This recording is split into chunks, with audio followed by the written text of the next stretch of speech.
Hello guys, welcome back to my channel. சாமிக்கு வச்ச பூவெல்லாம் வேஸ்ட்டாக போதே, என்னடா பண்ணலாம் அப்படின்னு யோசிக்கிறப்ப இந்த ஐடியா எனக்கு வந்து பேசாமல் சாம்பிராணி பண்ணிடலான்னு எல்லா பூவும் எடுத்து வச்சுக்கிட்டேன். அதில் இருக்க இந்த காம்பு இதெல்லாம் மட்டும் தூக்கி போட்டுட்டு மிச்ச பூவெல்லாம் தூக்கி மிக்ஸி ஜாரில் போட்டு நல்லா அரைச்சி எடுத்துட்டேன். கூடவே ஏலக்காய், சூடம், கிராம்பெல்லாம் போட்டு நல்லா அரைச்சிட்டேன். அரைக்கிறப்போ கொஞ்சம் வந்து நல்லா அரையாத மாதிரி ஒரு ஃபீலாக இருந்துச்சா நல்லா சளிச்சு எடுத்துக்கோங்க. நல்லா பவுடராக சாஃப்டாக வந்துடும். இது கூட மஞ்சள் பொடி, ரோஸ் வாட்டர், பன்னீர்லாம் வாசனைக்கு சேர்த்துக்கோங்க.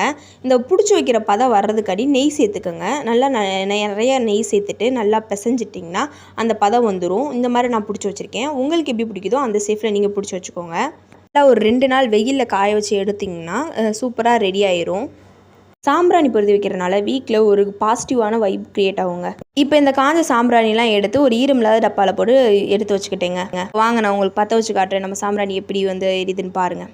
சாம்பிராணியோட ஸ்மெல் வேறு லெவலில் இருந்துச்சுங்க. கடையில் வாங்கினா சாம்பிராணி எப்படி எரியுமோ அதே மாதிரி தான் இருந்துச்சு. லைக் பண்ணுங்கள், ஷேர் பண்ணுங்கள், மறக்காமல் சப்ஸ்கிரைப் பண்ணுங்கள். Tata bye bye.